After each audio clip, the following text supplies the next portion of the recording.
to our 118th episode of the Hoosier Sound, where we are the official podcast of Indiana HQ.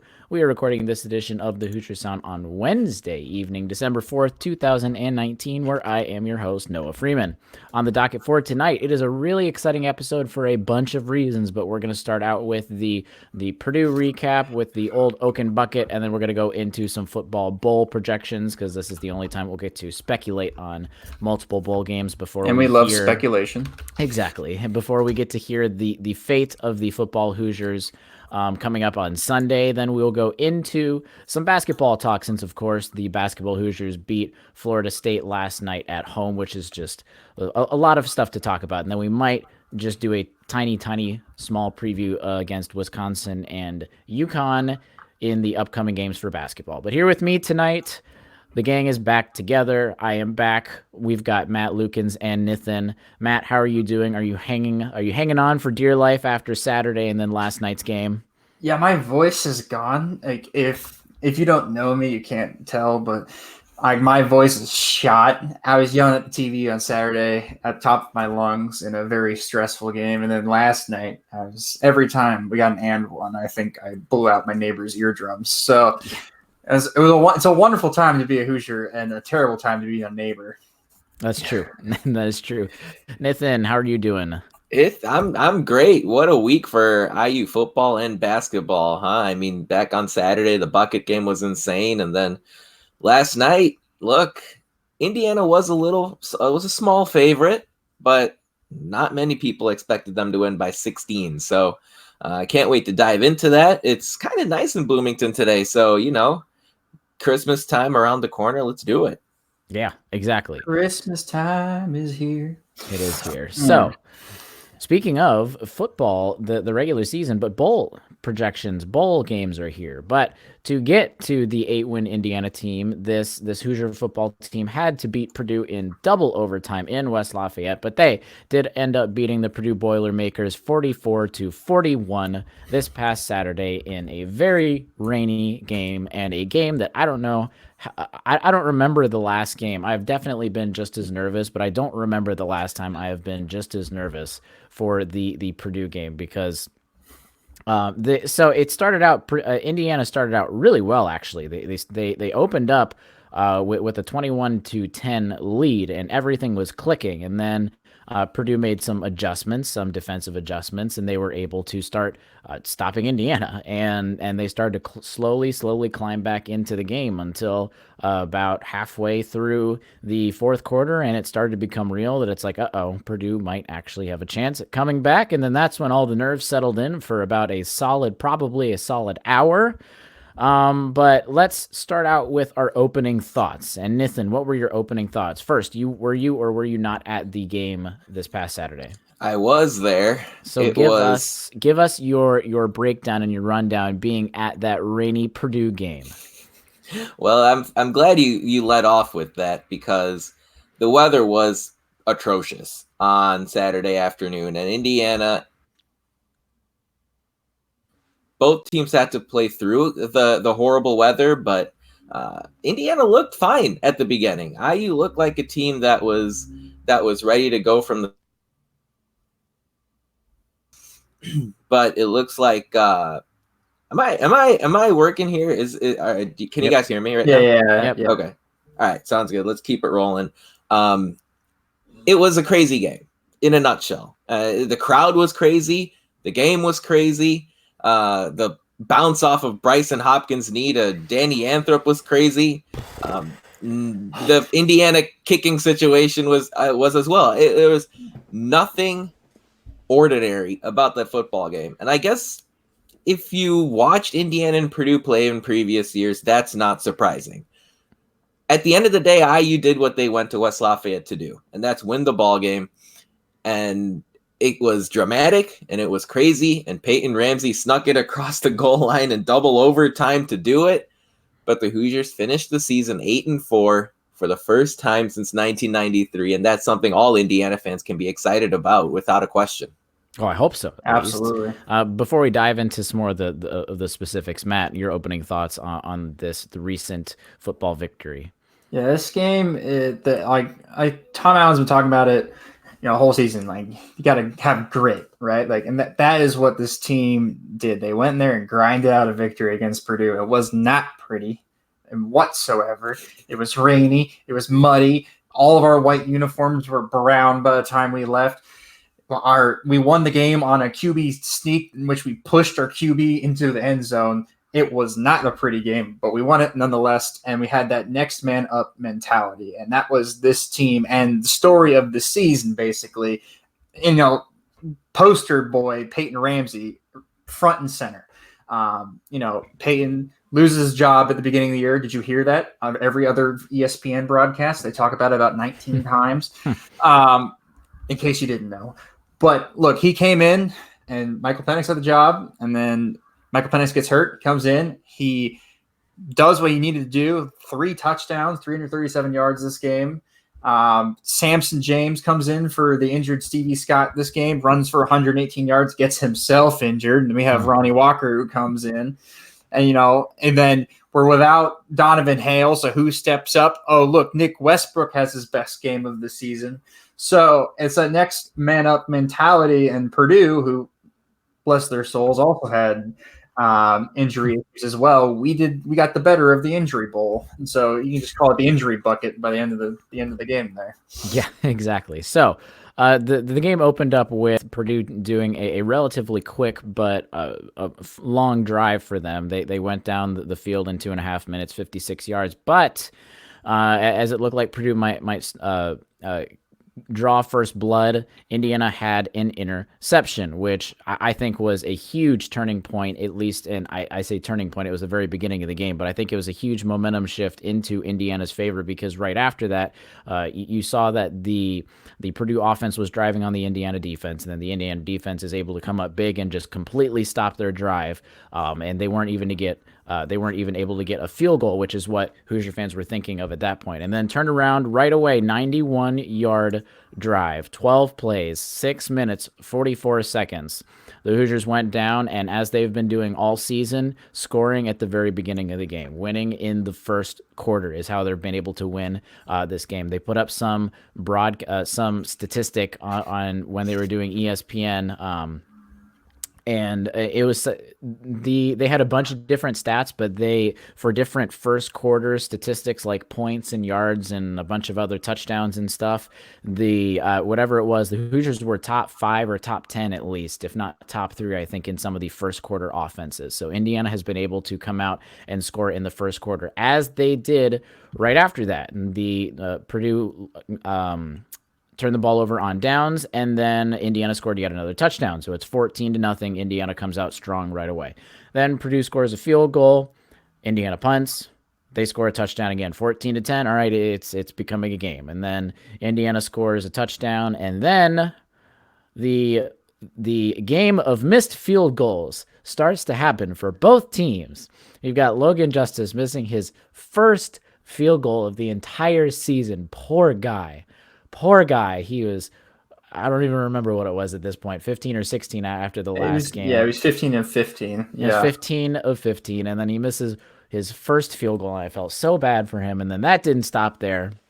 Well, Purdue then missed another field goal, so it wasn't it wasn't one-sided. And then he missed yet another field goal after Purdue fumbled it, and then that's 2 already. And after a exchanging of touchdowns, he missed yet another field goal, and I just felt so bad for Logan Justice. But I think the meat of this entire game came obviously at the very end of the game. I think we should first preface that this entire game, and for some reason, there are quite a few complainers in I don't know if it's immediate Hoosier football fans or people that are trying to get into becoming football fans, but there's some people complaining about this entire season that they hadn't beaten anyone. They've only beaten people with losing records, and that it's just not good enough. And I don't know what else you want from this team. Well, I've got some news for you folks. First of all, that's kind of how football works. If you actually compare Alabama's schedule and Indiana's schedule this year, they're almost the exact same opponents. Now, obviously, we're not comparing Alabama to Indiana, but Alabama played very close to the same caliber tougher opponents that Indiana played. Indiana's just starting to beat the teams that they should beat, and Alabama was beating the teams that they should have beaten. But I don't think you can take. Everyone was very upset that Indiana gave up the lead, that they're going to a 4-string quarterback in Purdue, blah, blah, blah, blah, blah. I don't care if there's like the 8th quarterback that either team is on. It's Purdue, Indiana. It's the Oak and Bucket game. It doesn't matter how good. If Indiana is literally the best team in the nation and Purdue is the worst team or vice versa, it's the Oak and Bucket game. Any rivalry game, the talent level on either side goes out the window, whether it's starters, backups, fifth or sixth strings. It doesn't matter. It goes out the window. So I don't think that's a very good notion that, especially at least Purdue fans are saying, you guys got run over by Aiden O'Connell, a 4th-string quarterback, a walk-on, whatever. Indiana still came out with the victory. But let's go into the very end of the game. Despite Nathan getting getting all of the butterflies in the stomach as Purdue started to come back. What did you see, at least on terms of the field, whether it's Indiana or Purdue, as Purdue started to make that comeback and Indiana fans are like, uh-oh, we better hang on for dear life as it's about to become a really bumpy ride? That I thought was so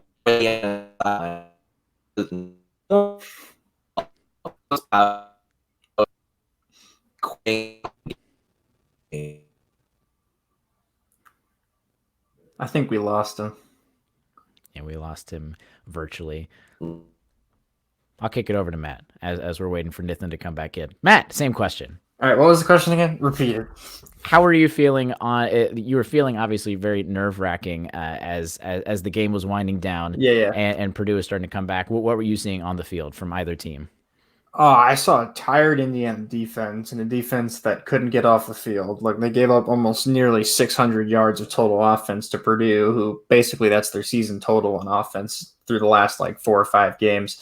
And then you got an Indiana team that was holding on for dear life at the end on offense. Look, the last, 2 quarters, the third and the fourth quarter, we scored 10 total points. Purdue scored 21. Like, we were holding on by the seat of our pants there at the end.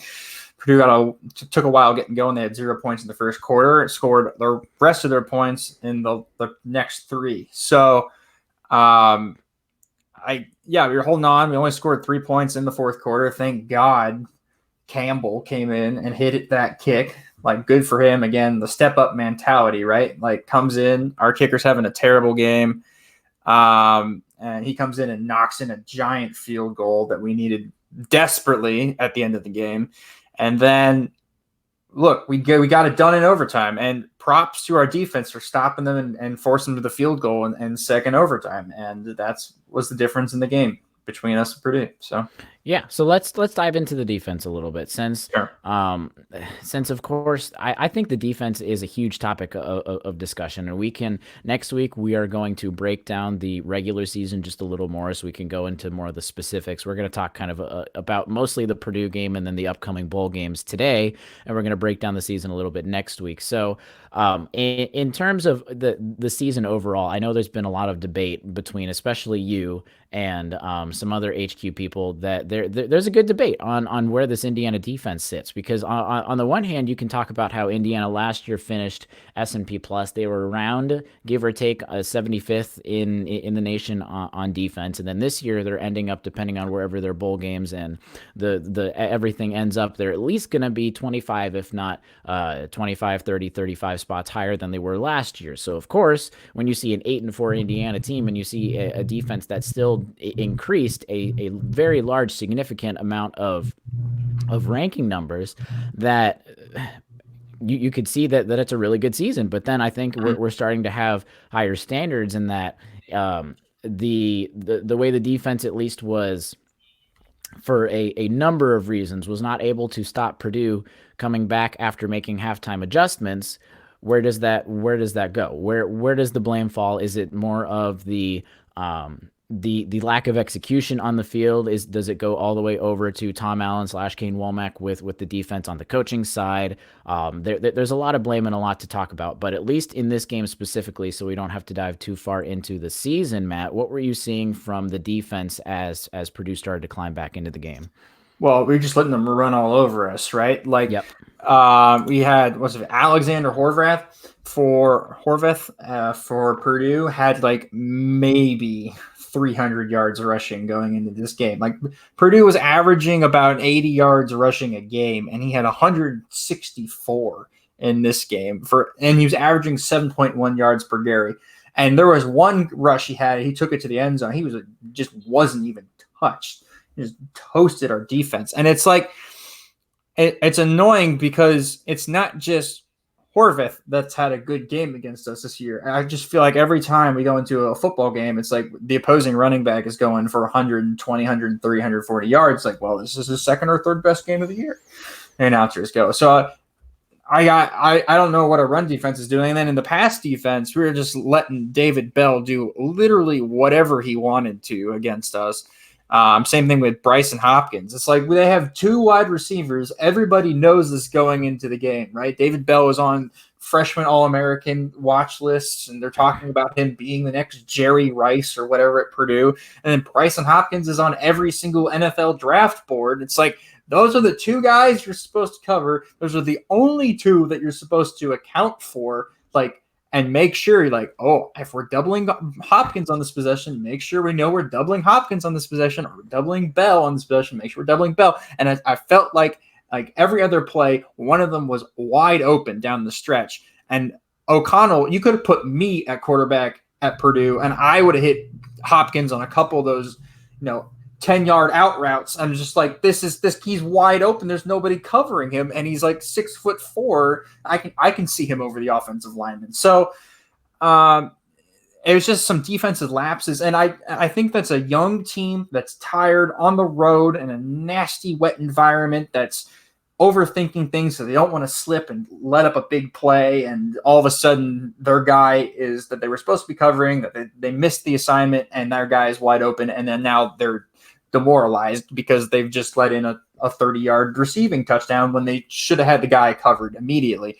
And that's what happens with young defenses. However, this has been a problem all year, and this is why I'm in the boat that maybe there needs to be some changes on the defensive side of the ball and or different approach taken to coaching, because there's been so many lapses in judgment, lapses in cover, like in very important moments this year, in important games. Like, we can look at that Michigan State game and go, what the heck? How do we let Michigan State score these many points against us? Like, how did Michigan State score 30 some points against us? You look at the rest of the year, they like barely scored 20 the rest of the year. Like, how did our defense let that happen?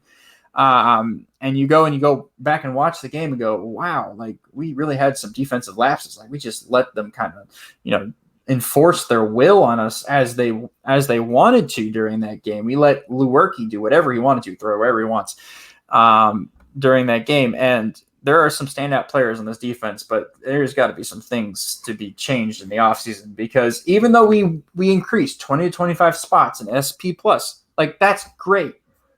But when you give up almost 600 yards to Purdue, a team that is on their basically fourth string quarterback, without their starting best wide receiver, I don't care if it's a rivalry game or not. There has to be standards here, and that is not up to the standards that we need them to be playing at.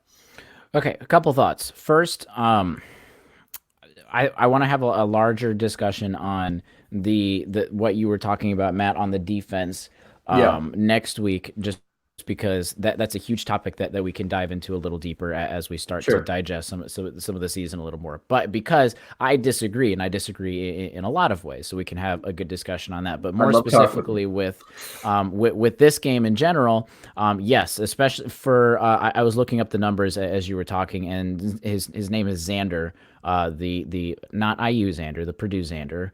He got about half. Basically, just about 20 or 30 yards shy of half of his entire season yards during this game. So he got half of his entire total season yards during this game. Now, I'll go over to the Bryson Hopkins thing. You are 100% agree with that. That was inexcusable for leaving him open that many times. Not sure if Kane and the defense just weren't ready for that tight end situation, because we haven't seen too many really good tight ends this entire season. Yeah. You could argue that might have been the best tight end that Indiana has seasoned, but it was just too much when you knew the injuries that they had. It's not even like they had their best receiver on on the offense this game. So I agree with that. And then you go over to David Bell, and I would like to preface something about David Bell and clarify what I mean. They weren't leaving David Bell open. Mullen did a really good job. Tylen Mullen, that is, did a really good job of covering David Bell that game. He made some tough catches. However, I don't think we did a great job of doubling him in order to take him away so that you don't target him. If he's just one-on-one with Mullen the entire game, we're going to get eaten alive. And that's nothing against Mullen. It's just that in those conditions, in wet, sloppy conditions, the offense always has the upper hand because they're one slip away from Tylen Mullen slip away from having a wide open touchdown. So yeah, which is also fair. Is also fair. But I also wanted to go over to the Indiana side of it and give Tylen Mullen even more credit than what you were saying, because the refs just were. I don't know if the refs were in David Bell's back pocket or something, because anything Tylen Mullen did, the refs threw a flag for it, and a lot of it was just football plays, and it's really hard when the refs are throwing flags at you, basically touching him, which you are allowed to touch the offensive receiver. You don't have to completely not touch him the entire time. It's just the egregious acts of not letting him catch the ball. When he's sneezing, when you're sneezing on him and the ref's throwing a flag, it really changes the way you play. So that is 100% not on Taiwan. I think that the David Bell situation was something that shouldn't have occurred. But then to Matt's point, they also could have done a better job of starting to double team him. But let's move a little bit into some of the outcome of the game that actually happened and going into overtime, and the way this team did persevere in overtime, because that's something not to look over, especially as the momentum was going 100% in Purdue's favor. Like we said, it was 28-10 at one point. 28-10. 18-point lead, at least for this Hoosier team this year. You think that's actually a really good lead, and you're actually sitting relatively comfortable.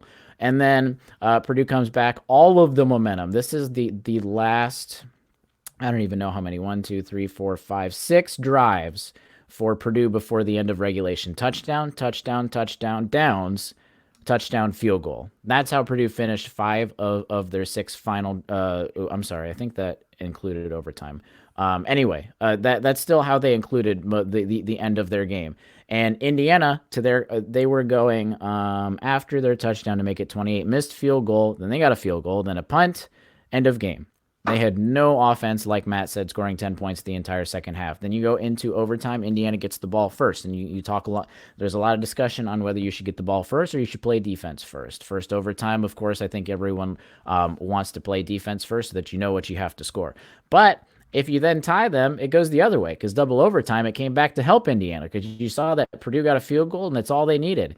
And then let's go to that last drive, speaking of that, where Indiana got the touchdown to seal the game. I think it was I don't know who called it. I don't know if it was the guy up in the booth, Kalen, calling that player, if it was Tom Allen after Peyton Hendershot, the pass to Peyton Hendershot to basically the 1 yard line, which was a great pass, great play, great run, by the way, to set them up. Whoever said it, this was preset. 100% of the way, they said you are going to get up to the line. You are going to make sure that they do not sub out. They're not going to get a play. They're not even going to get a defensive scheme set up before you're going to run a play. And Peyton Ramsey, you're going to walk it in for the touchdown. Whoever that was genius. They caught him completely off guard, because Indiana had not done any of the hurry up. They went to the huddle most of the game. It wasn't even a hurry up offense, let alone no huddles and QB sneaks. Peyton Ramsey had only done it a couple times, and it was genius to catch them off guard like that. I loved it, because especially if you didn't get it, you still had 2 more plays to punch it in at the half-yard line, let alone you've got a chip shot field goal to tie the game if worse came to worse. So I love it. That's the way you win a football game, regardless of the stuff that happened before. So Nathan, your thoughts, since we now have him back. He was gone for a second. He had some Wi-Fi troubles. But your thoughts as Indiana went into overtime. Purdue scores, all the momentum goes there, and then it goes back to Indiana as they eventually win the game. Yeah. So fingers crossed that I don't lose the connection here. Yeah. But As far as, when I was at Ross-Ade Stadium on Saturday, the one thing that really caught my attention was how even when Purdue was coming back from that 18-point deficit to tie the game and to take it to overtime, Indiana wasn't really sulking or quitting on the sidelines. They were all still very much engaged in the game. Tom Allen led the charge in that aspect. He constantly kept the energy up, enthusiasm up on the sideline. And that's really a testament to the entire LEO approach that Allen has taken since taking over at IU. So that's when you see the actual impact of that motto on the game itself. Indiana could have easily quit, you guys. I mean, they had blown a big lead, and they still have 7 wins in the bank. They could have lost it at that point, completely lost sort of the emotional connection to the game. But they didn't. They hung in there. I thought a real underrated play in the overtime periods was Peyton Ramsey's touchdown in the first overtime to Nick Westbrook. That play came on a 3rd and long from the 15-yard line. Ramsey found time in the pocket, hit Westbrook and the corner pylon right at the goal line, and that allowed Indiana to to score the initial touchdown.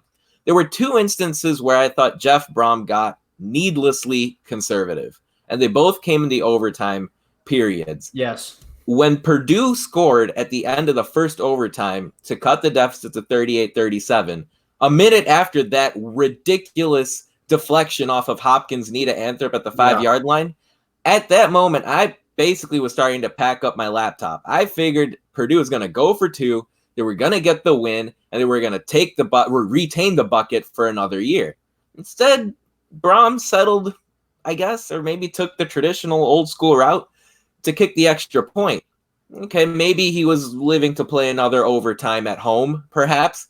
But as a guy who sort of builds his entire brand on offense and trick plays and all that sort of thing, I was expecting Hopkins or Bell to get the ball there. Instead, they kicked it. Okay, but then when you move to the second OT, Purdue started with the ball again. And on a 4th and 2, Brom settled for the field goal attempt. And that was the little opening that Indiana needed to win the football game. And like you said, I thought it was a great point. Indiana charged up to the line of scrimmage after moving the ball down to the 1-yard line. They didn't give Purdue a chance to substitute. And for the 6th time, I believe, in the last 3 games, that's Penn State, Michigan, and Purdue, Peyton Ramsey snuck it in from the 1-yard line. And I'm not sure if you guys talked about Peyton Ramsey while I was having my technical issues, but what a night. Nope, not yet. What an afternoon, I should say, it was for Indiana's quarterback. He got an honorable mention today from the media for his overall performance in the Big Ten this year. He was exceptional on Saturday, and we've talked about the ridiculous conditions that both teams played through. Ramsey had 5 touchdowns, no picks, over 375 total yards. The dude was in complete control of Indiana's offense. Obviously, they didn't score every time they were on the field, but when he had time, which was a big if, especially in the second half, he was able to find receivers in the running crossing routes, deep patterns, and he was really spreading the ball around. It was an exceptional performance. Indiana does not win that game without Peyton Ramsey. Indiana doesn't win a few games this year without Peyton Ramsey, and that's something that I think many people expected to say back in September. So hats off to Ramsey. He gets to extend his season in another game, a high-profile postseason game. And IU, they hung in there. I think that was the biggest thing. I've seen previous Indiana teams play better, but still end up losing because they were hit with those haymakers constantly. These Hoosiers didn't do that. They found a way to win the bucket. And really, there were definitely some areas of criticism. And I heard Matt rattling on the defense. And look, there was some overtime in there, but they still gave up 41 points. And again, the over-under was like 50-something. So, defense struggled. Hopefully over the next few weeks here, they can tighten it up before the bowl game. Yep, exactly. But nonetheless, we'll talk about the overall regular season next week on Wednesday. We are having another Wednesday podcast because, of course, the UConn game is starting at 9:30 on Tuesday. So, we looked at it, and that's basically the last time that the basketball games will affect our podcast. So whether we start late or have to do it a completely different day, we just got to get through next week. So thank you guys for hanging in with us. But that 8-4 tied for the second most wins that this football team has ever had. The 8th time that this team, I think, if I'm saying all this right, the 8th time that they've only ever reached 8 wins. and easily in a number of ways that we could go on for about 3 or 4 minutes, that this is the best season that they've had since 1993. So right before we talk about the hopefully at least the best bowl game that the Hoosiers have seen at least since 1993, Nathan, why don't you give us who won the week before we talk about some bowl game projections? Absolutely. So obviously the football and men's basketball teams grabbed the headlines this week, but I'm going to tip my cap to the women's basketball team. I feel like I've done that a few times here recently. They have been absolutely sensational to start the year. They went 2-1 in the Paradise Jam, and that's a really impressive feat because they took on number 5 South Carolina and number 2 Baylor in that tournament, and the Hoosiers beat South Carolina in the first game quite handily. IU won that game going away. The Hoosiers got to win over a really, really good program in South Carolina that won the NCAA tournament a few years ago. IU struggled in the second game against Baylor. They hung in there for about 3 quarters, but then Baylor pulled away in the fourth. Baylor's the number 2 team in the country. You can understand how the Hoosiers, maybe got a little bit overpowered in that one. But then Baylor followed that up by losing to South Carolina. So it really does go to show where Indiana is this season as far as sort of the top teams in the NCAA.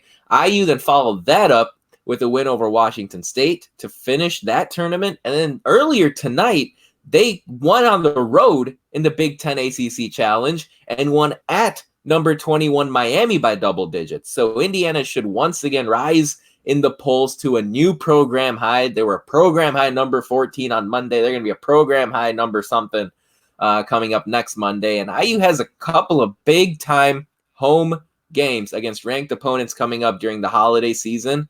Late December, if you're in the area, you should absolutely go check them out because that team, obviously the record speaks for itself, but if you like ball movement and jump shooting and playing hard, they check all those 3 boxes. Yeah, we own the state of Florida in basketball now. We beat Florida State yesterday. We beat Florida in women's basketball last week, and then we beat Miami tonight. Yeah. So we all 3 big schools in Florida, we just beat them in basketball.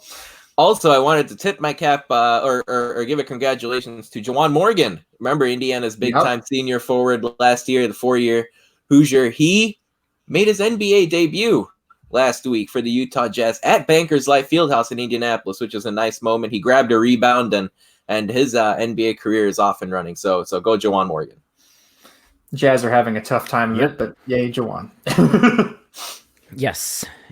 All right, let's get into some bowl game speculation going into this coming Sunday. But first, make sure if you haven't already yet, subscribe and rate the Hoosier Sound on whatever platform you listen to podcasts on. Get that going so you can listen to us weekly and find our shows wherever you like to listen to podcasts. But let's kind of set up the scene for Sunday, because I realize some people don't necessarily know how the weekend will work in getting your bowl game selections. So correct me if I'm wrong also in anything that I say, guys. So starting tomorrow,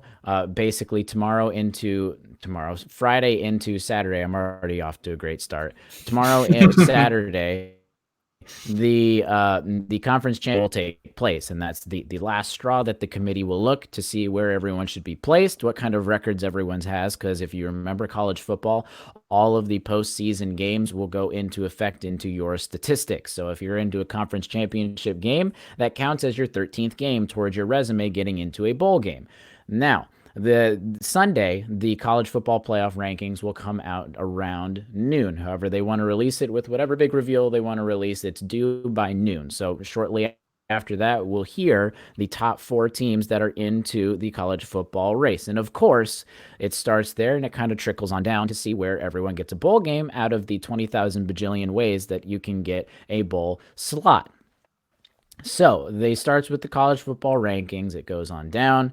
Then you get to go to, it kind of goes to like the New Year's Six, and then kind of the upper echelon bowl games right after that. And it just kind of trickles on down, and teams start to get slotted into their spots, because each conference has typically has a certain amount of bowl games that they will go to, as at least for Indiana fans. That's why recently you've seen like the Red Box Bowl and the Pinstripe Bowl, and you've heard the Quick Lane Bowl, because those are Big Ten bowl games that normally every year a Big Ten team will go to. But now that Indiana is an 8-4 team, there's a number of bowl games that they can potentially have. And I will preface this entire conversation. First, I don't know how much Matt and Nathan know. So, in the ins and outs, I'll preface this a couple of things. I don't know how much they know. So, and the second thing I'll say is that no one knows the ins and outs of everything, because there are 20,000 things that could actually happen. Whether it's first of all, the SEC is not going to give the amount of bowl games that the SEC usually has. They don't have enough bowl eligible teams to fill all those slots. So you never know. Maybe Indiana goes to an SEC bowl game. There's just so many variables and predicting factors that we just have no idea for. So whatever we say could completely change, and we're just giving some tiny insight. We're going to the Belk Bowl. We're going to the Belk Bowl, yeah. And another thing, go follow, read, listen to Zach Osterman. I think he is the most knowledgeable bowl game guy for Indiana stuff right now that I've seen. He knows a lot of things. He did an entire episode, the last 20 to 25 minutes on the latest football Crimson Cast episode, talks completely about that. So go listen to him. He also has a really good article on that too. So basically, and I'm going to keep setting up all of this stuff. So it's not necessarily written in stone, but it's more or less a rule in the Big Ten that you cannot jump a bowl game out of a team that is more than 2 losses ahead of you. So, for example, Indiana cannot jump. For example, Penn State, who has a 10-2 record, versus Indiana, who has an 8-4 record. Same thing goes the other way. Michigan State will not jump Indiana, 8-4 record. Michigan State, 6-6 record. They cannot jump Indiana for a bowl game, regardless of how good the matchup you want it to be for that specific bowl. You can, however, depending on all of the politics involved in the game, you can, however, potentially jump a team in front of you. So Indiana could theoretically jump 9-3 Michigan, that's right ahead of them. I'm not saying that's going to happen, but that's just setting up the example. So first of all, this is a really bad year for Indiana to be 8-4. All the other teams that are in the high bowl games are 9-3 or better. Right now, you've got Ohio State, Penn State, Michigan, and Wisconsin, Minnesota, and Iowa all 9-3 and better. Indiana on the lower end of that echelon, sadly, which might potentially put them to what we think, quote unquote, is a lower bowl game. So, setting more things up. Basically, when it comes down to things, you want when we're listening to things on Sunday and you're waiting to find Indiana's their bowl game fate, you want Ohio State, I think, and this is a separate discussion, I think Ohio State might be in the college football playoffs regardless of what happens, wins or loss. So I think you're right. Yes. So Ohio State going in the college football rankings is great because it opens up another bowl game slot. It's added bowl games. This is good for all of those other teams. Indiana would have moved down yet another rung if it's the what the old system was, where there's only 2 teams. So you want Ohio State obviously in, and then you want 2 Big Ten teams getting into the New Year's 6 games. 2 Big Ten teams bodes really, really well for Indiana to get, say, the Outback or the Music City Bowl. There's a very good chance that those are 2 bowl games that Indiana could have if 2 Big Ten teams get into the New Year's 6, which right now, hopefully Wisconsin plays well enough to get there, and Penn State. So looking like hopefully Wisconsin and Penn State, hoping that a Big Ten team gets to the Rose Bowl, and then you've got another Big Ten team getting into one of those other spots, which you would think at this point Wisconsin getting that Rose Bowl slot, and then hopefully Penn State getting something like the Cotton Bowl. There's another stipulation, just with the way things go down. You'd rather have Penn State get to the Cotton Bowl than the Orange Bowl, just because if it gets to the Orange Bowl, that takes out the Citrus Bowl for the Big Ten. So just Penn State, Wisconsin, you want them to get into New Year's 6 games. Then, and again, like I said, there's so many variables going into this, like Michigan, Iowa, and I think it's Wisconsin can't do the Outback Bowl just because they've done it recently. There's so many different factors, but that's what it boils down to. Before I continue on about which specific bowl games Indiana could potentially do, have I missed anything, Matt? Not that I'm thinking of right now, though. You did talk about Wisconsin a little bit. I think we have to preface this with the rest of the picture for the rest of the country. Depending on how well Wisconsin plays against Ohio State, they very much could get bumped out because there's probably 3 SEC teams going to be playing in New Year's 6 bowls, and they can't play each other. Yep. And there's only 4 matchups, which means that takes 3 slots, and then you got to find teams from other conferences to play them. And those 3 SEC teams are Alabama, Georgia, and Florida. And we're assuming Georgia loses to LSU in the SEC title game. Yeah. So, and this is a very fluid situation. Like, this could change at any moment, at any time. So, So root for Wisconsin to do well, if not win. If they blow out Ohio State, then you might have to think about Ohio State getting knocked out of the college football playoffs. But yeah, that'd be not good. Yeah, it wouldn't be good. But I just relatively let Wisconsin play well. Nathan, any other thoughts before I keep going? The only thing or two that I can think about, first of all, is don't overlook Minnesota. I'm not sure if we mentioned them yet. Getting there. I believe they're also in the New Year's 6 running. The second thing is, right. It's sort of right on the boundary there. And then the other item I wanted to mention is that there's a lot of ambiguity in this process. There's a lot of arbitrariness. You can analyze it a lot of different ways. And then I've seen before there's a complete curveball thrown on bowl selection day. So definitely some options are a lot more likely than others, but it's nothing really finalized until the bowl selection comes out on Sunday. Yep. All right, keep going on how this process works. Basically, the way, and like I said earlier, how Indiana, this is a bad year for them to be 8-4, and how there's only a certain amount of bowl games that Big Ten teams can get into, and what you think of quote unquote a good or a bad bowl game. Right now, Indiana is on the very bottom of that. There is not enough bowl games. If Indiana does not make if 2 Big Ten teams do not make the New Year's 6 games, there is not enough what we would consider a better bowl game for Indiana to get into. And that's where the chance of Indiana going down to, and what you would think the Pinstripe Bowl would be. Now, the Pinstripe Bowl has not necessarily been what we've thought as a bad game. Indiana got overslated a few years ago when they got into the Pinstripe Bowl. They knocked out another team that was 7-5, I think, just to jump them because Indiana, I don't know when Indiana's going to get back to bowl games, so they put them into to the Pinstripe Bowl. And Pinstripe Bowl has had a lot of 8-4 ranked 8-4 teams go there, so that's not necessarily the best, but of course Hoosier fans would want some new place to go. So the Big Ten bowl games that typically they will go to is, of course, usually the Rose Bowl. Then you've got the Citrus Bowl, the Outback Bowl, the Holiday Bowl, the Music City, or the Gator Bowl.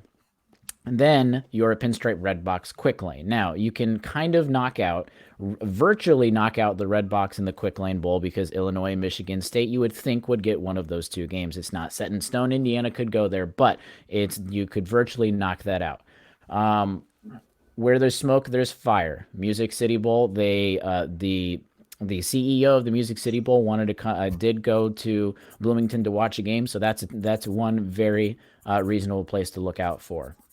You've also got the Holiday Bowl was mentioned a while ago. I don't think that there hasn't been enough fire for that recently, so that could be a place that's out. And then you've got the Outback Bowl. That is another place. Right now, I think Hoosier fans should look at the Outback or the Music City Bowl, if not the Pinstripe Bowl, the way that things are going right now. Nathan, I'll throw it over to you real quick. Yeah, I mean, all what you said is spot on. Don Fisher was on ESPN Radio in Indianapolis on Monday. He said the 2 sites he's hearing about the most are Music City, so that's Nashville, and the Gator Bowl down in Jacksonville. So, of course, Don Fisher a little bit more plugged into the football team in general. Yep. He wasn't making any sort of official declaration. He was saying that, hey, these are the 2 sites I'm hearing about a lot more than the others. So I think those 2 would be very appealing to IU fans. Nashville or Jacksonville, Florida, very appealing destinations. We'll see. I think the biggest thing IU fans, or at least the biggest thing that I want Indiana to do, is take on a quality Power 5 team, sort of go head to head in a toss-up type of game and see which team comes out. That's the way I'm looking at it. I think that would be most entertaining for me personally. I don't know if everyone feels that way, but that's what I'm looking forward to the most. Yep. Matt, throw it over to you real quick before we start talking about some basketball, because we've done a lot of football talk today. Sure. Yeah. So my understanding is, like you said, where there's smoke, there's fire. Music City Bowl is probably the front runner, and then there's the Gator Bowl. Hopefully. And then there's the very weird possibility of us getting an SEC bowl game, which is right. We talked about SEC doesn't have enough games. And so I joked about the Belk Bowl, but something like the Texas Bowl or the Belk Bowl is very possible for an Indiana team. Like it's a mid-tier SEC. They play either the ACC or Big 12. I think the Liberty Bowl is the same way, and that's in Memphis. So one of those three, if the SEC decides, hey, like we'll give this to a mid-tier Big 10 team, going for 9 wins in 9-win Indiana. We'll give that to you, and we would have the school, like Indiana ourselves, would have the discretion of whether we wanted to accept that or not. And I believe that is my understanding of what would happen and how that agreement comes to fruition. But yeah, keep that in mind that, we're talking about smoke and fire and all these mixed messages, and it could go, west real fast. So, yep. But bottom line, if you're watching games this weekend, look for Wisconsin to play well against Ohio State. That'll do good. There's not much else that'll really affect Indiana, on at least on the very surface of things, more or less. So, and then just follow Indiana HQ, the Hoosier Sound on Twitter. We will give updates as things come on. As soon as we hear things, you can check Twitter yourself Sunday about noon. Be on the lookout in social media world, because that'll be about the time that things start to come down the pipeline. So let's move on to the basketball talk, because we've talked a lot about football, a little more than I think we thought. We knew it'd be a long podcast because there's a lot of nice stuff to talk about. But of course, your Indiana Hoosiers took on the 17th ranked Florida State Seminoles last night, and they were able to pull away with a victory last night. They ended up winning by 16 points. And they won 80-64. Now, it was obviously, as many of you have watched, it was a closer game than the final score saw. But as we dive into a little bit of this, how were you feeling during and then after the game with what you were seeing, Nathan, from this Hoosier basketball team, as Indiana is on the map with 8 wins and 0 losses? Yeah, I was there as well. Crazy environment. It was a big day. It was a big night for Indiana basketball. They took care of business against a quality opponent. And frankly, Florida State's a team that a lot of people pegged as sort of one of the more impressive teams so far this season, having already beaten Florida on the road. They already knocked off Tennessee on a neutral site, and Purdue as well. So there are a lot of good feelings about Florida State. Indiana was a small favorite in this game, but the Hoosiers exceeded expectations clearly with a 16-point win. There are 2 major things that stood out to me from last night's game. First of all, Devontae Green. I mean, what an impressive performance by the guy. The senior from New York absolutely lit it up. He, 30 points, career high, exceptional performance. And then on the other aspect of it is Indiana's crowd last night. The Assembly Hall fans brought their A-plus game to the Big Ten ACC Challenge. And I've been in Assembly Hall off and on for the last 10 years or so. It wasn't quite at the level as we saw maybe in that game against Kentucky in 2011 or Michigan in 2012-13 season. But it was an A-, I guess, level crowd as far as Indiana fans are concerned, which is really good. I mean, it was a very loud crowd that affected the game. I'm not sure I can attribute exactly a number as far as points that they gave the Hoosiers last night, but IU's fans absolutely affected the game. And, Indiana rode the wave of the student section, especially to a big win. Leonard Hamilton and Archie Miller said as much after the game. They said they were proud of their teams. And then really the next thing that they mentioned in the post-game press conferences was how great the Hoosier fan base was last night. So 8-0 for the Hoosiers. Big game coming up on Saturday. But Matt, I'm curious what exactly you saw from the IU Florida State game last night. I saw a tale of 2 halves and us will out a game at the end thanks to some superb play by the one and only Devontae Green. I thought we played our best half of basketball the first half. Overall, I thought defense we played great. We held them. I think there was a stretch from the 15th minute mark to the 8-minute mark left in the half where we just smothered them on defense. I think they had maybe 1 field goal that entire time. And then Trace Jacks Davis played great. Al Durham played pretty well in the first half, and then the second half came around, and FSU went small, and took the big guys out of those ball screens and moved out what was a stretch four in Robert Gray, and kind of forced us to spread our defense out a little bit more, and they were able to score not at will, but a lot easier than they were in the first half. And then on the defensive end, they were really tough and fighting against those entry passes. We couldn't get the ball into the post as much as we wanted to.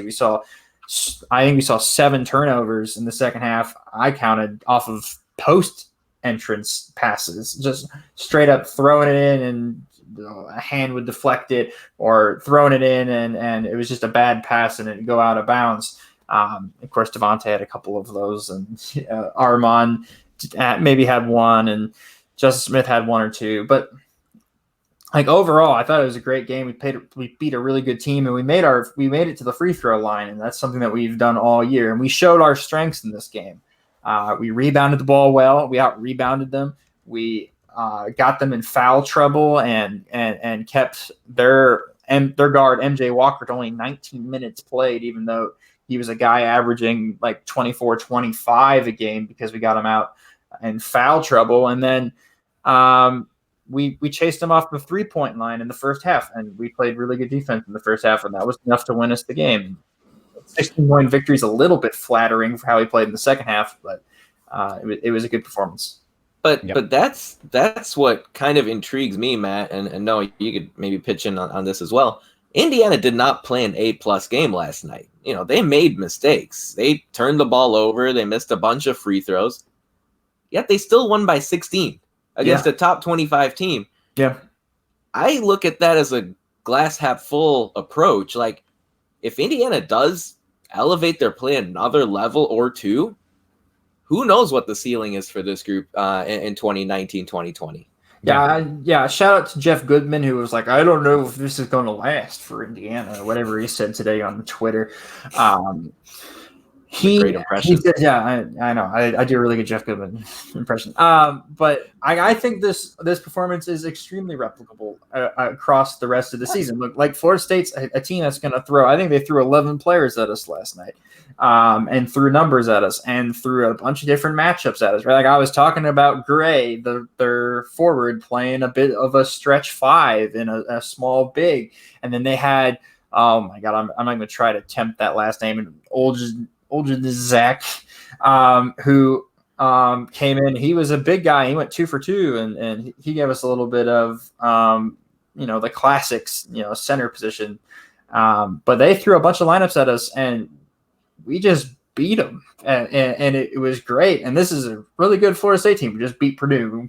By the way, as we're recording this podcast, Purdue just beat Virginia at home. So of course they've got to one-up us after we beat Florida State the day after. Anyway, that's besides the point. This is very replicable, and they're like, oh, but Devontae Green is going to score 30 points, get his career high every game. We're not expecting him to do that. But we're without Rob Finney. Like, Rob wasn't playing, he was in a walking boot. They expect him back either this weekend or on Tuesday. So that's great news, because when is this team ever going to be entirely healthy? Please, somebody tell me. And then Al Durham had probably his worst game of the season. He only had 5 points. He was 2 of 7 from the field, missed 2 3-pointers he took. He had 4 assists, but had 3 turnovers. And we only got 5 points out of him, and we still won the game. Yeah. So this is very, it's very doable. Like you can see a version of reality in which, Devontae has 15, 16 points a game. Al has about 8, 9 points a game. And then you add Rob back into the equation, and he gets another 8 or 9 points per game. And that covers the 30 points plus the 5 points, the 35 points that Al and Devontae scored. And then that's all you're looking for, right? Like, the scoring is going to come on this team. And I was listening to another podcast earlier today, and they're like, we're approaching that terrible Rob Finney game. He's gonna get good. You get a good Devontae Green. You get good Devontae Green. You get bad Devontae Green. Right? Like he went 5 of 7 this game, and next game he's gonna be 0 of 7 from 3 with 7 turnovers. Like that's true, but if he's 0 of 7 from 3, that means Trace Jackson Davis is getting some offensive rebounds because when the ball isn't going through the hoop, we're rebounding the ball really well between Joey Brunk, Justin Smith, Trace Jackson Davis. Like we're grabbing rebounds at a really nice rate. And even Devontae himself, who had 6 rebounds and was second on the team rebounds last night. Like even when we're missing shots, we're going to get second shot opportunities. So it's not the end of the world if Devontae is 0 of 7 from 3 because those shots lead to second chance opportunities. So this team is deep and can win in a bunch of different ways, and that's why this is going to be a fun season. The one thing I wanted to butt in on real quick before handing it over to you, Noah, the Finney, I don't think we can say comfortably he'll be back either Saturday or Tuesday. I think this is sort of a game-to-game situation. So okay, I'm taking what Dustin Doperik said to me. Okay, even then, I just want to make it clear that he is as questionable as it gets. All right, okay. Your turn. True, fair. Dustin Doperik. But Matt, you talked about depth, and that's the thing I wanted to mention the most. And we were talking about how deep this football team was this year. And first of all, imagine next year. We talked about this women's team that kind of broke out last year, and then we're like, they're not losing anyone. Look at what they can do this year, and then look at what they're doing this year. That's the football team for next year. This is their breakout year this year, and they barely lose anyone next year. But speaking of football, of course the final predictions have come in with at the beginning of the year. The three of us predicted each game, and I'm gonna give us the amount of games that we predicted right.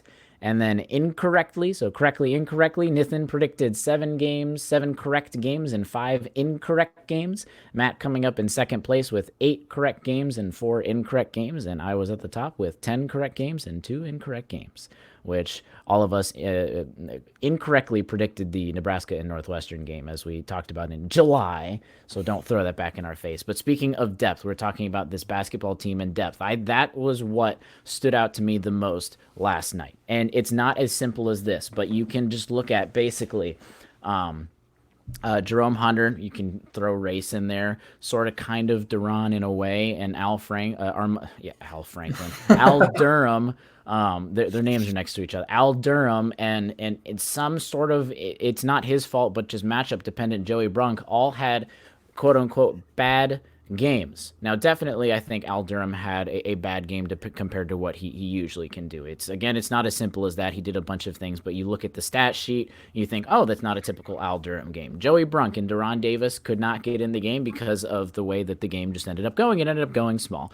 Duran fouled twice in 1 minute, and then he was going to sit the bench. And then after Florida State sat both of their big guys, Joey Brunk wasn't going to see the floor that much. The minutes he played was still was solid, but you didn't see a lot of them. Then you go into Jerome Hunter, had a bunch of good defensive stances in the first half, but then the second half, he did not have a good game. We'll just put it that way. Second half, especially inbounding the ball, and you've got Race Thompson, who didn't necessarily do anything bad, but Race Thompson couldn't get in just with the way the matchups are going. And these are all people, Race Thompson, Al Durham, even Joey Brunk / Duran Davis. We can kind of make them as one person that can and have had really good games, yet these guys did not have good games, quote unquote, just putting it simply, they didn't have good games last night, which that is the fact that I took away from this. And this is the reason that this Indiana team could potentially win a lot of games this year, is because it's not going to be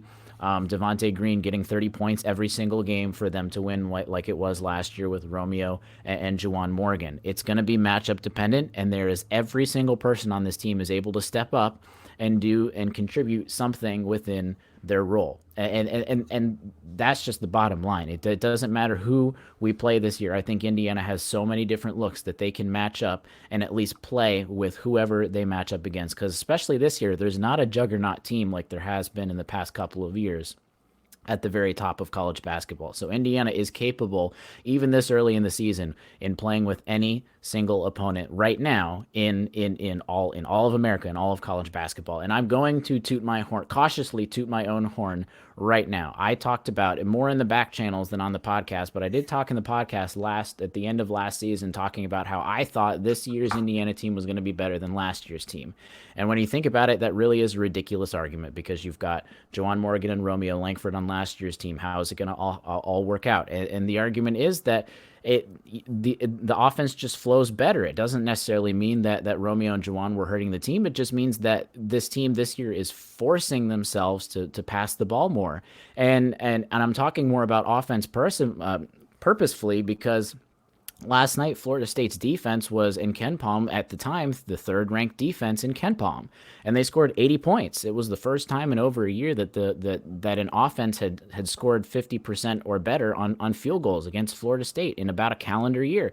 And think about the teams Florida State plays on a typical basis. That's the entire ACC conference in about a calendar year. That's Duke, UNC, that's Virginia that just won last year, let alone all the other teams that the ACC is typically the best, at least recently, the best conference in college basketball. So this Hoosier team scored 80 points, which is by far the most points that Florida State has given up this year. And I'm just talking about the offense right now. And that's the thing that I think that's really surprising. Now, of course, I think we all have to be cautiously optimistic right now, just because Marquette happened last year, and then it was different. So everyone's obviously crossing their fingers that this is not another Marquette situation. But if it's not, which I don't think it is, I think there's too many players on this team that's not going to let that happen. I think we're going to be in for a lot of really good games this year. Speaking of the game coming up on Saturday is going to be really, really important for this team. A team that it's been like, it feels like a couple decades. I don't know the exact thing, but they haven't won in a couple decades against Wisconsin. But can you imagine beating Wisconsin at Wisconsin, who is not having the best season as of now, and it's a very beatable team?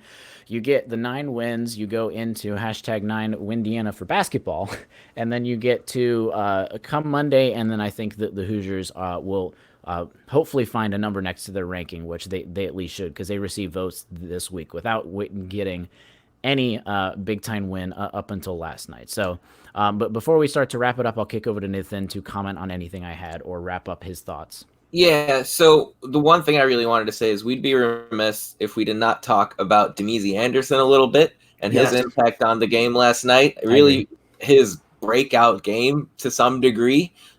He didn't do a lot of major things as far as the stat sheet goes, but he played 20 minutes last night, and he deserved every single one of them. He was in the mix on every rebound. He was moving the ball when he had to move the ball. He took the shot when he had to take the shot. He was almost always in the right spot defensively. If Demezy Anderson becomes a 15 to 20 minute per game reliable role player, that's going to be a big help for Indiana, because he can play that shooting guard position. He can play that small forward position. He's an athletic guy, can knock down a jump shot. Archie Miller said he was in the gym at 4 o'clock on Sunday afternoon, and that's when Archie knew Demezy was going to have a good game against Florida State. So he's doing all the right things off the court. He's an easy guy to root for. If he becomes something, Indiana's play can really elevate to another level. And I'll butt in real quick with that, because I don't think the game plan was for Demezy to play a lot this game, but it turned out that the Florida State / Indiana, whoever blinked first, ended up sitting their big guys, and it was going to be a small ball game. And when you take out Joey and Duran and basically Race too, you had to have someone else in there, and that ended up being Demezy, since Rob was out too. And Demezy, he stepped up to the occasion. Of course, he didn't. His shooting and assists and rebound statistics weren't very good, but that wasn't what was indicative of what he did on the floor. And that's what I think is going to be really cool to see this year's team, is because Demezy wasn't supposed to play this year, really. He wasn't supposed to play this game, yet someone stepped up and someone did. And that's, I think, the biggest point to take away from this, Matt. Absolutely. Yeah, and props to Demezy for coming in being ready for his moment, right? There's a lot of people who come off the bench and, a spotlight looks too big for them. I thought Jerome Hunter had that in the second half, where he just came in and, look, he hasn't played basketball in a year, and he's up against this Florida State press, and he's trying to get the ball, and he's like, oh crap, nobody's open. How, who do I pass it to? And you can kind of see him going through his head. And Demezy came in, he handled the inbound situation great. I thought he was really great at spacing the floor on offense. It's something that you have to rewatch the game. I rewatched the game today earlier before the podcast, and just kind of watched how much better the offense flowed when he was playing the three compared to when, let's say, Justin was playing the three. Right? They have to be closer to Demezy up at the 3-point line. They can't cheat as much off of Demezy as they can with the likes of Justin Smith, because they know, one, Justin Smith's shot takes a while to get off, but two, Justin isn't the greatest 3-point shooter, but Demezy that has that threat. He hit 1 of 2 in this game, and he's shown throughout the beginning of the year that he's able to hit that shot now. He can go in and he's going to get us a bucket off the bench. There was a couple of possessions where he maybe was a little bit shaky passing the ball or,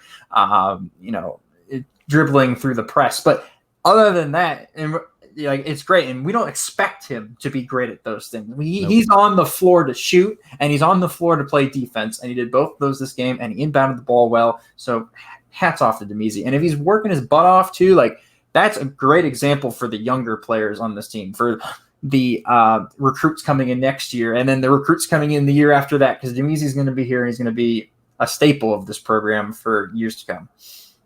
Yep, and all of this was done without the conductor of the offense, Rob, was on the bench, right, which is also something the guys, I've said this multiple times on here, I'm not shy about it. I think Rob is Archie's guy. He's the guy he's always wanted. He's not going to get you 20 points a game, but he's going to make everyone else get 40, 50, 80 points a game. He's going to be the facilitator and the guy that flows things like Demezy did this game, and that was all done without Rob during this game. So I think we've got a lot to talk about. I really hope that there's a positive outcome Saturday and next Tuesday, so that we're able to have yet another almost solely basketball podcast to talk about just how well things have turned around. Because think about it, if those results end up standing true, next week Indiana's already halfway to 20 victories, and everyone's kind of deemed the 20 victories as the NCAA. You get to 20 victories, you're sort of kind of getting into the dance, and Indiana is basically almost halfway there, and it's December 4th as we are recording this. And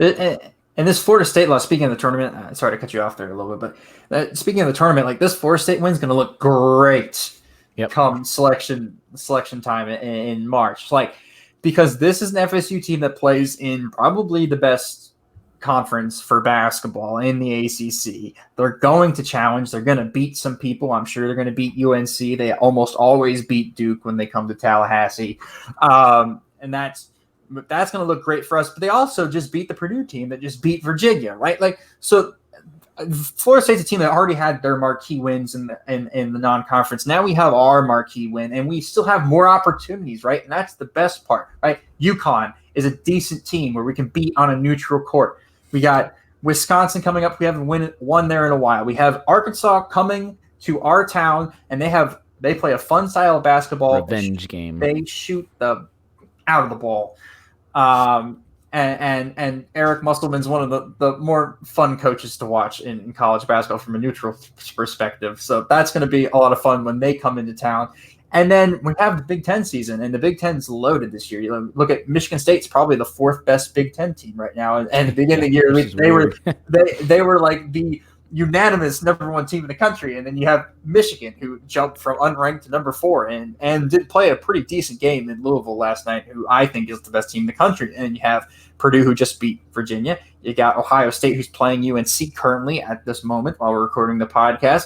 You got who else have we got? Maryland, who's number 3 in the country and playing really well and just beat Notre Dame. So, there is opportunities for marquee wins, and this Indiana team is deep enough, talented enough, and shares the ball enough that they could end up being a top 4 or 5 finish in the Big Ten, and that's good enough for maybe even a 5 or 6 seed in the tournament this year, when we were looking at it'd be a good year if we maybe just make it into the tournament.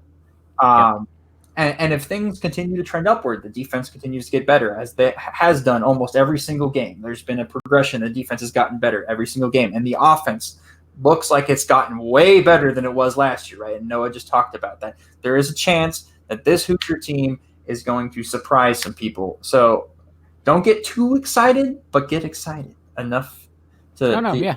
Yeah. Be excited right now. The Hoosiers had a good game, and they did it where Nathan, you talked about this, how they didn't have their best game at all, and there's a lot of stuff to take away. And I think the most important part, the stuff that they made mistakes on, are easily fixable things. It wasn't like it's something that they're never going to fix this season, which is even more fun to see. So hopefully, going up to Madison on Saturday, that the Hoosiers will be able to replicate what they did at home at Assembly Hall last year against the Badgers in a team that looks beatable at the moment. So hopefully they can keep that momentum going. And we'll catch you next week.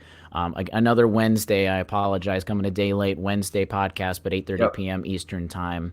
Normal start time as well. But sorry for the long episode. Hopefully it was a lot of good information for you guys, since it's a good week for Hoosier sports in all aspects, and except for the men's soccer team. I really feel bad for them. Other than that, everyone else has had a really good week. But that's going to wrap it up for our 118th show of the Hoosier Sound. Thank you all so much for joining us, especially all the way to the bitter end. Thank you to the live audience for coming out and supporting us. You guys, we really appreciate your support. We'll be back next Monday for another edition of the Hoosier Sound Off, as always, of course. News and updates, Twitter, so subscribe to us, rate us, don't be shy. Come talk to us. But most importantly, if you enjoy our show, leave us a review on iTunes or Facebook. But tell a friend, share our links. That's how our podcast grows, so we can reach all of those passionate IU fans just like you. But as always, thank you for listening, Hoosier Nation, and we'll see you next time. Thanks for listening to my rants. Peace. Bye.